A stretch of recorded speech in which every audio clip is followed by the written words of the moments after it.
Assalamu alaikum and welcome to Beneath the Surface. Today we'll be discussing how we can maintain our faith in Muharram throughout the whole year. Joining us today on the show is SayidZafarAbbas, who is an Islamic lecturer. Thank you very much for joining us. Thank you. How can we maintain our religiousness throughout the year when Muharram is over? Bismillah ar-Rahman ar-Rahim. This is a really important area. You have many people who will discuss and say that Muharram is a time where we feel very spiritually charged.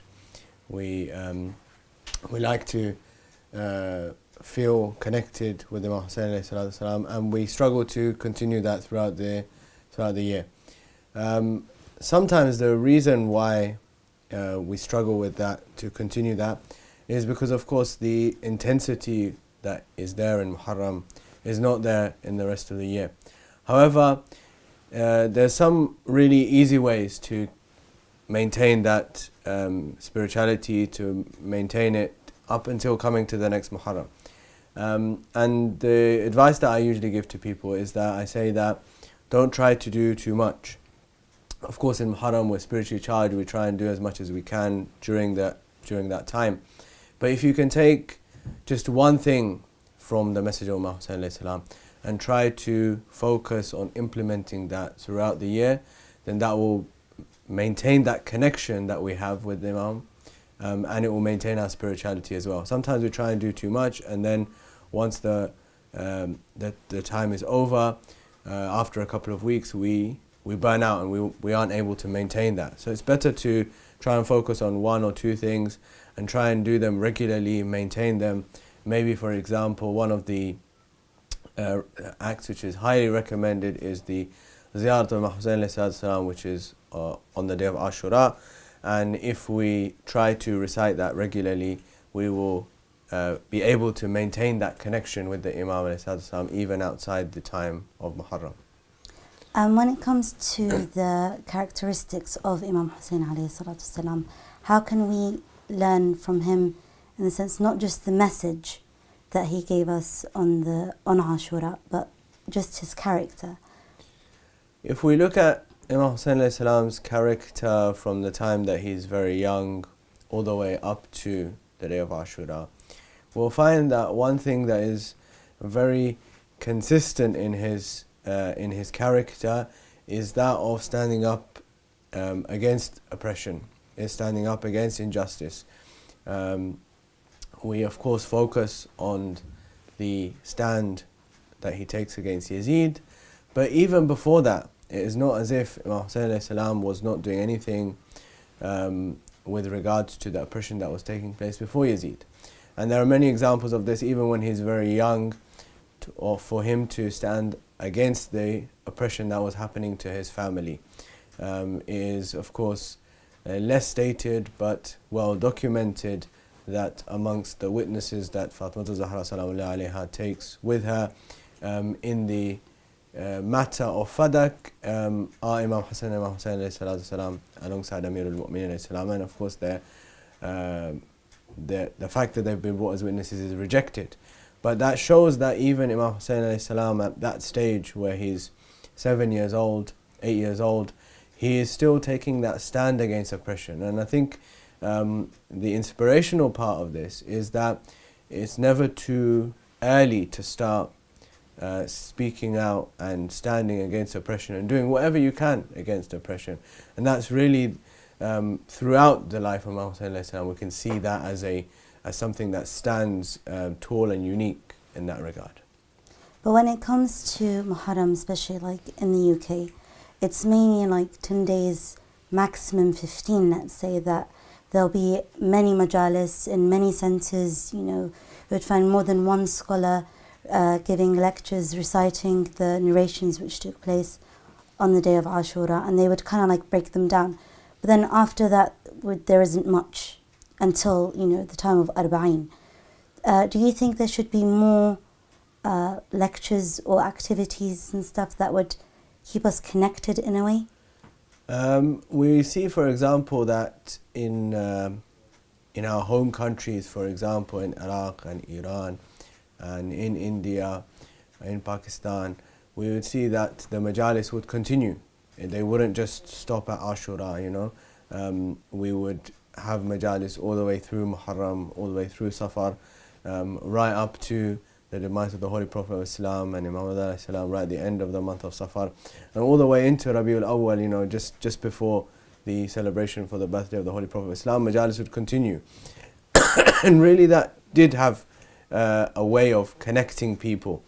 But maybe when we've moved to the West, our lifestyles have become more intense and more fast-paced, and we don't have the time to give to majalis, and that for that reason the majalis have become lesser so as compared to in those countries. However, I think it is time for us to think outside the box as well, in that majalis have their own place, their own purpose, their own importance, and they are important in allowing us to connect to the Imam Hussain alayhi salatu wasalam.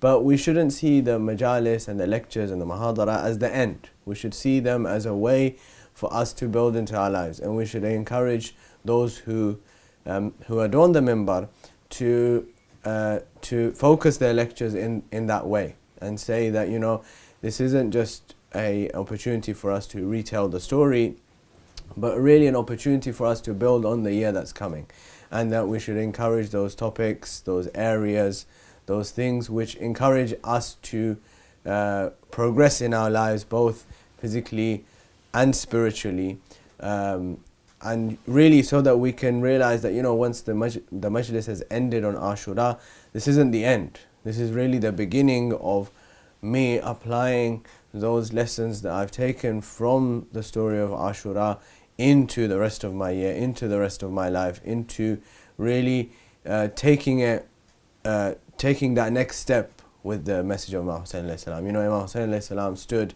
on the day of Ashura not just for followers of Ahlul Bayt alayhi salam, and even not just for Muslims. He stood there as a stand against oppression, regardless of who the oppressor was and regardless of who the oppressed were. And you know, that means that outside of majalis, the activism that we should have with regards to oppression that's going on in the world today, regardless of who the oppressed are. Of course, when the oppressed are followers of Ahlul Bayt alayhi salam, we feel a closer affinity to them. But regardless of who the oppressed are, we should be standing, we should be doing whatever we can in today's day and age, and whatever is required in this society to stand against that oppression, to do whatever we can to try and end and alleviate the suffering of those who are going through oppression. And that really would be our, you know, that spiritual upliftment that we should be getting from Ashura. And that doesn't require a majlis or a lecture or you know, an organised session. But what it requires is for us to take that next step on from the majlis and say that this is what I've learned from Ashura and this is what I should be doing in my life. Do you think that the majalis that take place should be mainly focused around the message of Imam Hussain and how we can implement that back in our daily life, so that it's not just, you know, reading ziyarah, which is a very important and would be really nice for someone to do on a regular basis, but to also change, you know, and improve yourself characteristically and, you know, develop yourself as a person? Definitely. Imam Hussain alayhi salam, when he's leaving Medina and he writes the final will and testament to Ibn al-Hanafiya, he says that the reason why I'm leaving is not to create mischief or to create bloodshed or create fasad or fitna, but rather to reform the nation. My purpose is لطلب إصلاح أمة جدي. You know, my purpose is to reform the nation of my grandfather. And so that means that the majalis that take place with Imam Hussain alayhi salam should have that element of reform.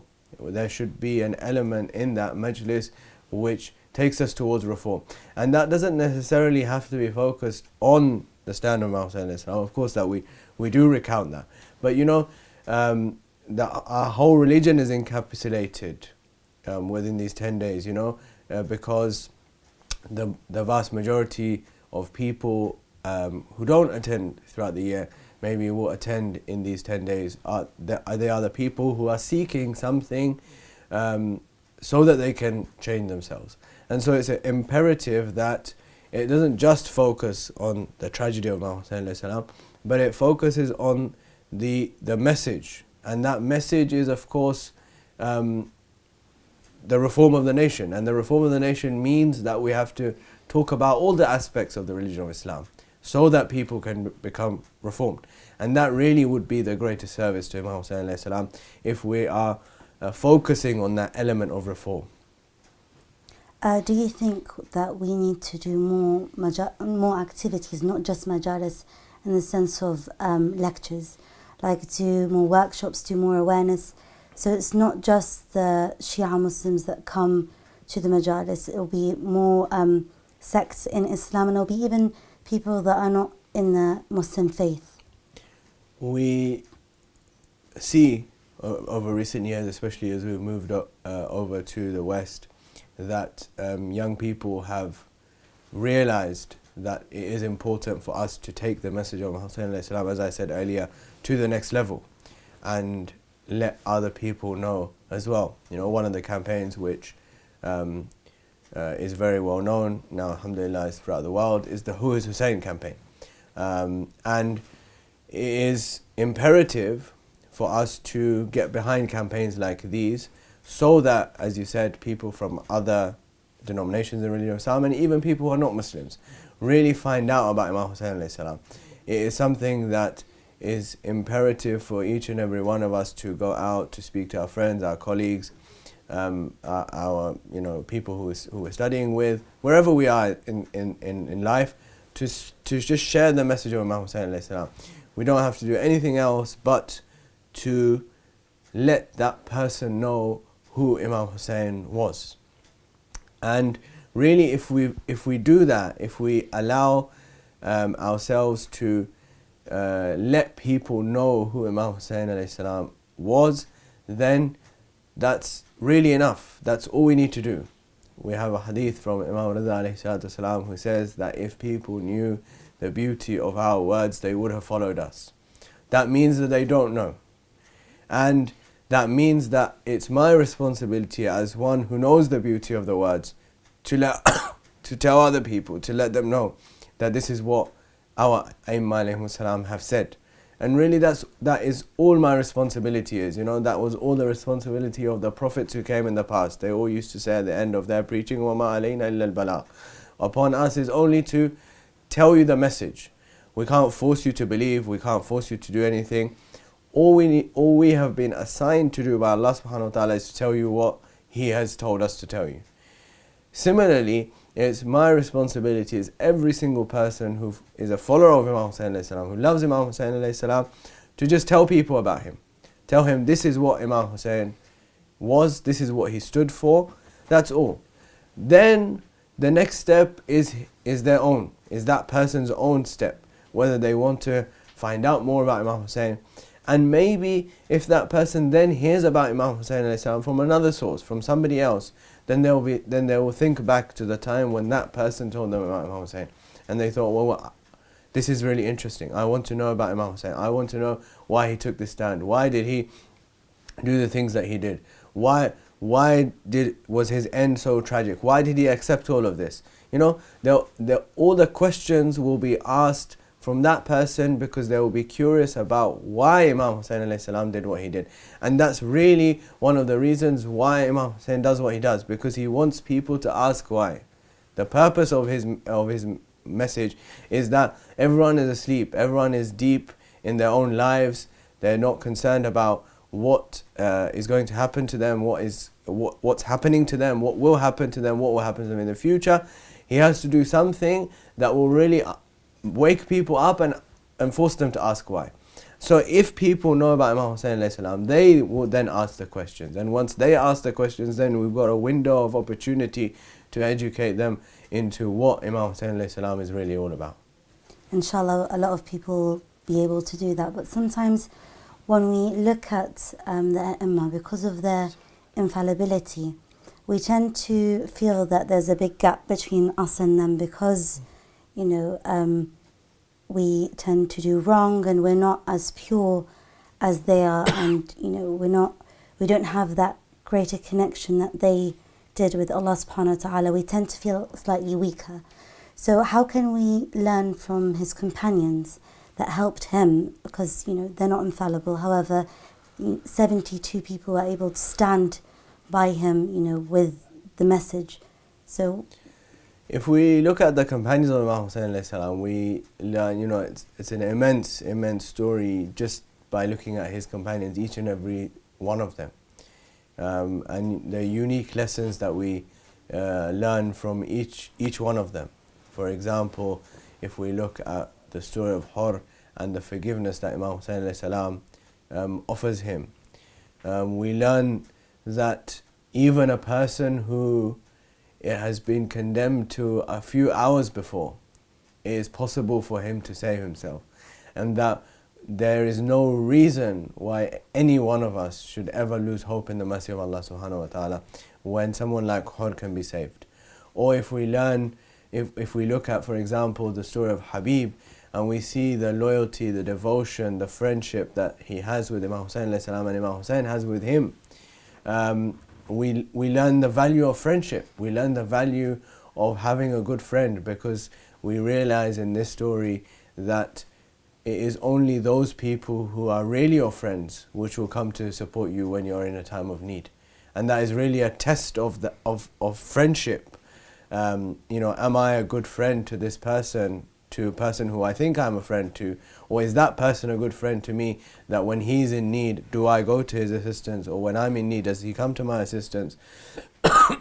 Similarly, we learn, for example, from the story of Abu Thamama, when he talks about the importance of Salah, he reminds Imam Hussein alayhi salam, saying that, is it the time for Salah? And the Imam gives him a prayer saying that, may Allah subhanahu wa ta'ala count you amongst those who used to pray, because you remembered prayer even at this difficult time.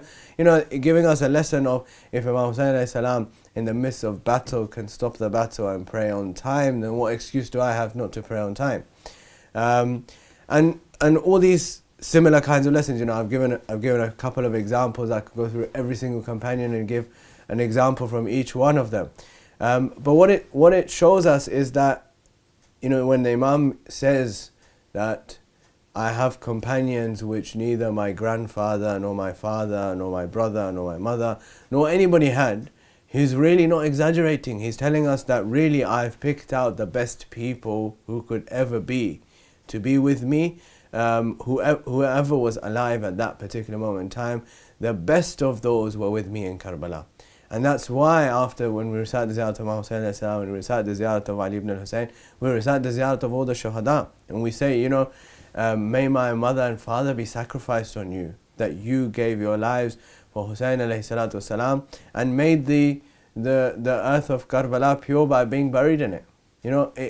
If we reflect on that statement, we realize that these are not imams, they're not infallibles, they're not even people from the family of the Holy Prophet of Islam. They're ordinary men who were born in ordinary households, who grew up to ordinary parents.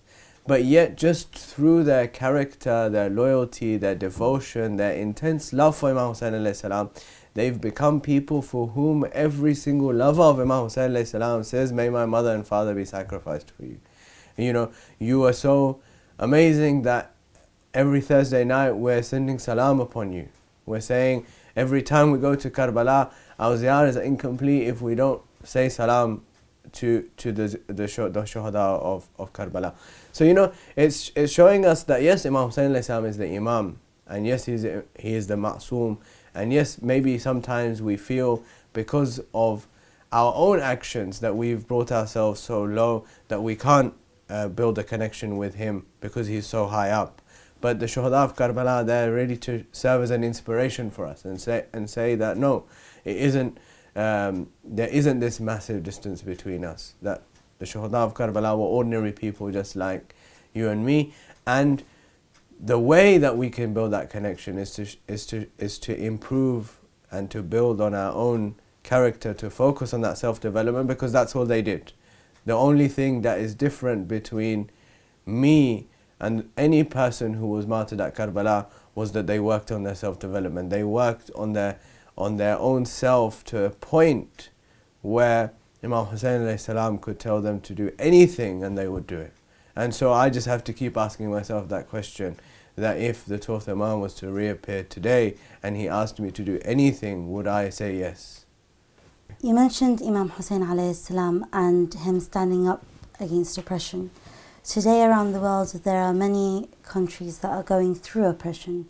And if we look at Saudi Arabia, for example, Sheikh Nimr al-Nimr is, there's been a new statement saying that he may be beheaded. So what can we as people learn from him firstly, and what can we do in order for him, inshallah, not to be beheaded? So I think the most important thing we learn from him is the fact that he has stood up against oppression without any regard for the fact that he might be executed. He knows before he took this stand that he's living in a country where there is a risk that he will be arrested, he may be given the death penalty for saying what he's saying. But regardless of that, he still said those things. And that's the lesson from Imam Hussein alayhi salam, that Imam Hussein knows that by refusing to pledge allegiance to Yazid and by refusing to stay in Medina, he will be killed.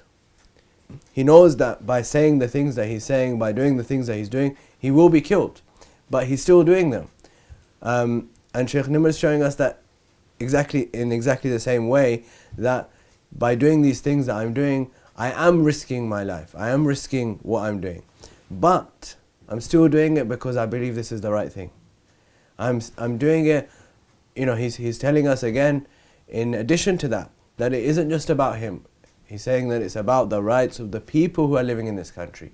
And so he's showing us, inspired by Imam Hussein alayhi salam, that there's no vested interest in this. If somebody is going to be killed for something, then where is the vested interest that he has? There's no interest for him.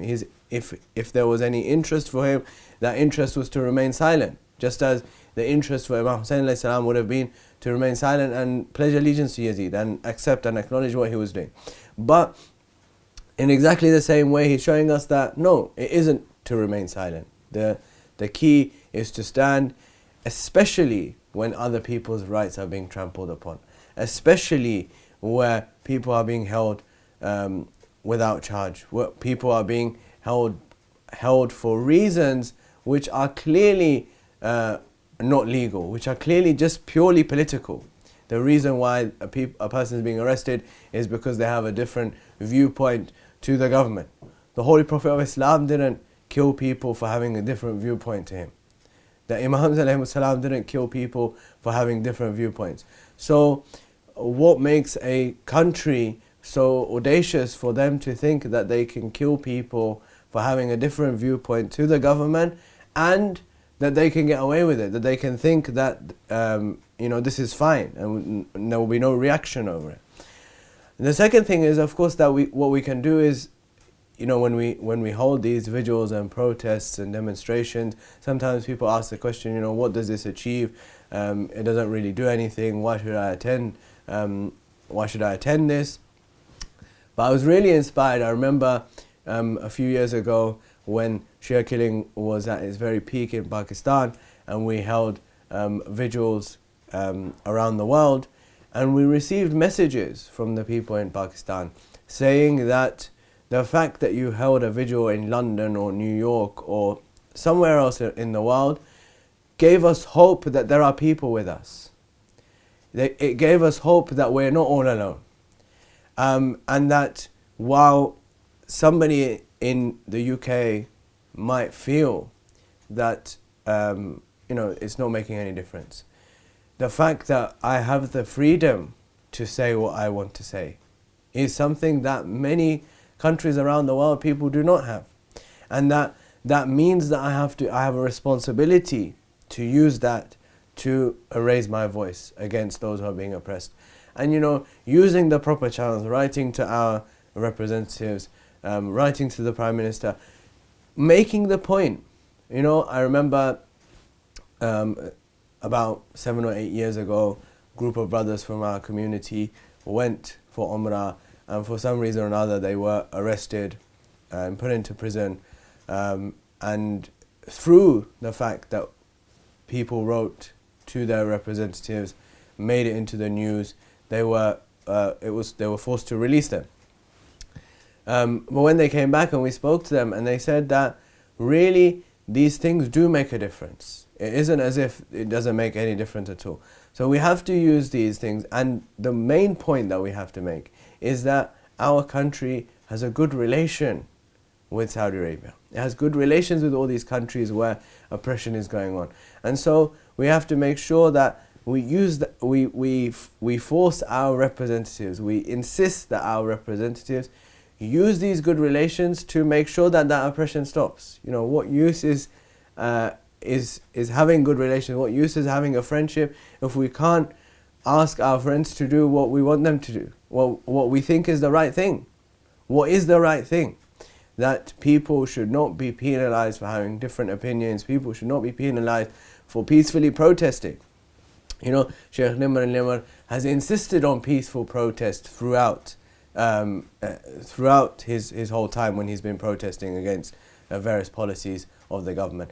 And so, and this is also an inspiration from our Aimma alayhi salatu wasalam, who always insisted on peaceful protest. They never ever encouraged people to be violent. And that all of these things show us that the message of Muhammad sallallahu alaihi wasallam living today is those people who are standing up against oppression around the world for the only crime of being followers of Ahlul Bayt alayhi wasallam, whether it's in Saudi Arabia, whether it's in Pakistan, whether it's in Bahrain, whether it's in any of these countries where people are being penalized for these reasons, for their voice is not being heard because of political reasons. So it's imperative that we raise awareness, we have people know about it. And as I said earlier, if people know about Muhammad sallallahu alaihi wasallam, they'll ask why. If they know about oppression or followers of Ahlul Bayt alayhi wasallam in various countries of the world, they will ask why. They will say, for what reason are people being oppressed in the world if they know about it? If they don't know about it, they won't know why. So it's imperative at the very basic level just to raise awareness, just so that people really know what's going on. There are many demonstrations that are taking place, and you know, it's not just for Sheikh Nimr, it's also in Bahrain. For example, it's been for like 3 years, if not longer, 4 years, I imagine, that the people are still protesting because they want their rights. You know, the Bahrain is a country which is dominated by Shia people, and they're not asking to be in politics. However, they're asking to be, you know, treated just like any other citizen there. So it's like we are doing as many protests as we possibly can. We're trying to make as many awareness as we can, especially, you know, with the internet. We're using Twitter, Facebook, and many other social networks to get the message out there. But there isn't that change from Britain. And this is why sometimes people tend to have that, you know, like, what's it going to do?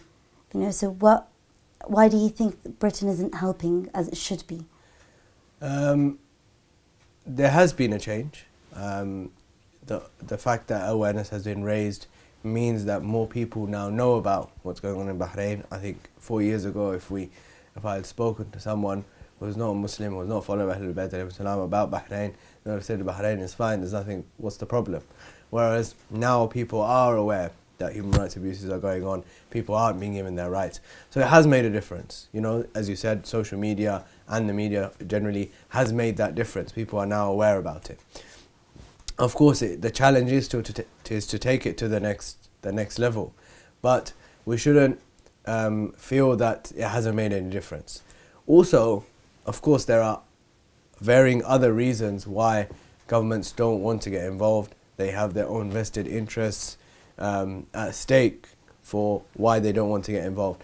But continually raising the awareness means that humanitarian organizations definitely will get involved, and they will try and bring about as much change as possible. So, you know, this is just the beginning. Bringing change takes a long time. If we look at history, we'll see that after the Holy Prophet of Islam, it takes 50 years for Imam Hussein alayhi salatu salam to take that stand. You know, we could ask the question of why Imam Hassan alayhi salam or Imam Ali alayhi salam didn't take the stand. But there's always a wisdom in why and how long change actually takes. Maybe if Imam Hassan alayhi salam had taken that stand, or Imam Ali alayhi salam had taken that stand, it would not have had the effect that Karbala has on us today. So it is always about the timing, and so we shouldn't feel disheartened because a few years have passed and apparently nothing has changed. Everything is still the same. The key is that the battle goes on. It takes time to change these things, and therefore we have to be persistent. We can't give up at the last stage. I'm always reminded of a quote by Edison, who's invented the light bulb, who famously said that most people who give up don't realize how close they are to success. So you know, I always remind myself of that whenever I'm going through a difficult moment in life, that really you don't realize how close you are to success when you're going through that difficult time, and you're thinking, well, why isn't anything changing? Why isn't anything happening? But really that is just an encouragement for us to keep on going, persist in this way, and make sure that we go to that desired result that we want to get. With the situation in Saudi Arabia, Iran has kind of done a stand in the sense that it's told Saudi Arabia not to behead the Sheikh, and also there are many people saying that Sayyid Sistani also has written letters to Saudi Arabia saying that Sheikh Nimr shouldn't be beheaded. Do you think they're going to take this into account? We will have to see what happens with regards to the reaction that they have towards this. But yes, it is the case that various governments have got involved. Sistani has also encouraged the Iraqi government to ask Saudi Arabia to not behead Sheikh al-Nimr.